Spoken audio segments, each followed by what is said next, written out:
Well, what a day it is, and welcome to Becastled, a strategy survival game that is the 3D equivalent of Kingdom.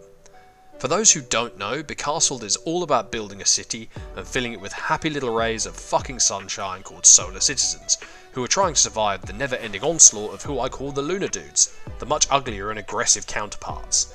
If you're like me and you love to go bonkers with city builders and design a city that makes zero sense, you'll love this. But I can hear you asking, so how do I go from my lonely little castle, to moderate town, to walled city, to physically deformed Minas Tirith? Well, first of all, it's all about location. You have to place your castle down in a tile with adequate access to as many resources as possible. I advise choosing one that's as far away from wolf dens and as close to resources as you can get.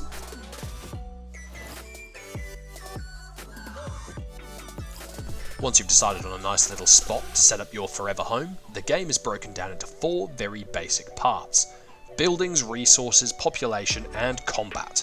Keep in mind I'm no Megamind, this isn't really a tutorial, and I play this game because I love survival games and played an insane amount of tower defense games in my younger years, and this is that on steroids.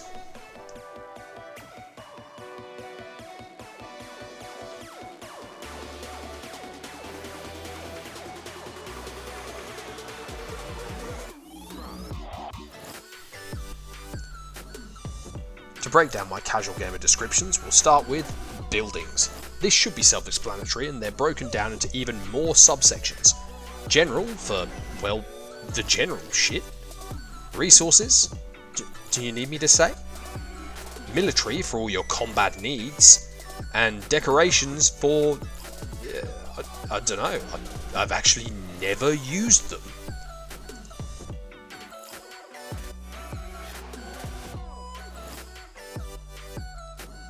Now, while these subsections might seem obvious, they aren't meaningless, and having a balance between these building sets will help with everything else. You have a massive army? Well, it isn't going to work, and it's not going to be able to fight if you don't have the buildings to get what you need. How do you get this mysterious shit that you need to stay in the fight? Well, that comes under resources, and there are 4 main resources in the game. Gold, or sunstone if you're going to be picky, which is required to pay your soldiers and keep them from literally dying. Food, which is kind of neat to help keep your people fed and happy. And stone for building more advanced and powerful shit. And last but not least, wood, which is probably the most important resource in the entire game. Putting it very simply, if you don't have enough wood, you're going to struggle. End of discussion. The best way to get wood is to slap down as many sawmills as possible and have the little bastards chop down as many magical regrowing trees as they can. Wood is used to buy separate tiles, build the majority of all buildings in the game, and not having enough of it is just going to lead to a world of hurt when catapults and trolls just decide to stomp your shit.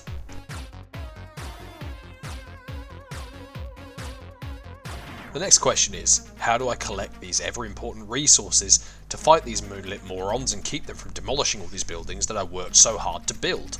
Well, population.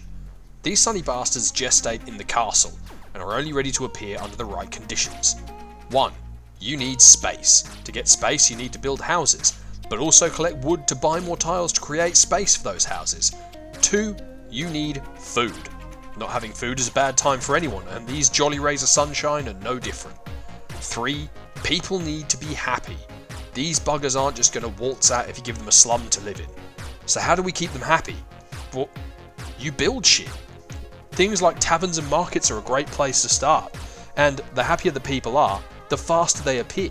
So keep them drunk and everything will be okay, I guess? You can kind of see how these first 3 aspects start to link together so well.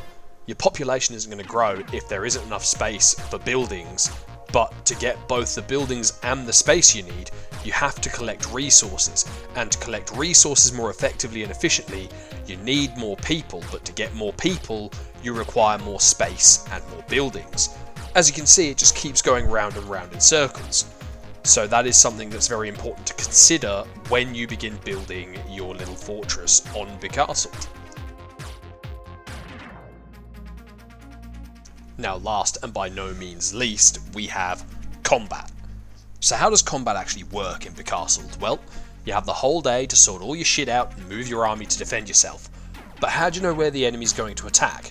Well, the torches around the edge of all your tiles will glow blue on specific areas to indicate where the Lunar Dudes are going to strike from.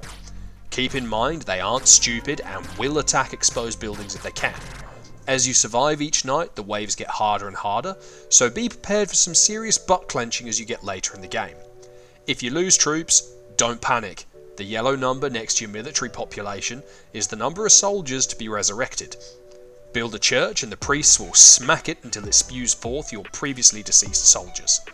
Using a mix of troops is advisable, as your archers can shoot from range, and they get a buff to both their range and defense by hiding in towers, but they're useless at defending themselves. Swordsmen come with a shield and are pretty good all round.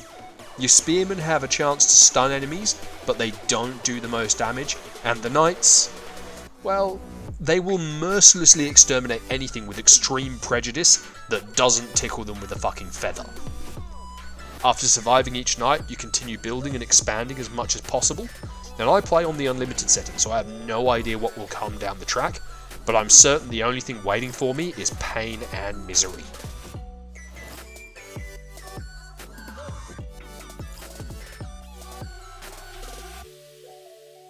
For those who are concerned, there is a tutorial available when you first start the game. I would recommend playing with it activated initially, just so you can kind of get a hang of what the game requires you to do and how each individual mechanic works. Once you get a grasp on how everything works, the game opens up to endless possibilities, and you can push all the way up towards the Divinity difficulty, and kudos to you if you can nail that shit, but I'd strongly advise starting at a lower level until you get the hang of the game, because nobody has fun getting their shit pushed in super hard. Or maybe you do, it is 2021 after all. So what do I think of Becastled? Well, personally I love it.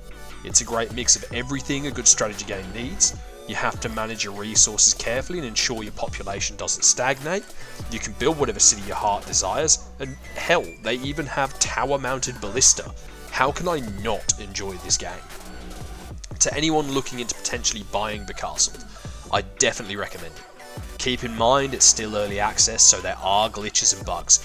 Just be forgiving and be patient, because beyond soldiers sometimes deciding that the heir needs to die, or maybe that walking 12 districts away and builders deciding that walls really are too far off to build because that's far too much effort, the game's a laugh a minute. And when it starts pushing you hard, you feel a sense of pride in what you're building, and you can get quite attached to your cities, and you do want to defend them as much as you can. My only gripe so far is that I can't name buildings, more specifically taverns. If I want to call a tavern something absolutely bonkers, I want the chance to be able to do that. Otherwise, this is a beautiful and well thought out game, and I cannot wait to see what comes in the future. Well, that's it for this video. If you enjoyed my ramblings, feel free to like and subscribe, and if there's a specific game you'd like me to look at, let me know down in the comments. All the footage that I've used in this video came from my streams over on Twitch, so I will be streaming every Saturday and Sunday at 9 AM Australian Western Standard Time. The link to my Twitch will be down in the description. As always, have a great day, stay safe, and I'll see you next time. Okay, bye!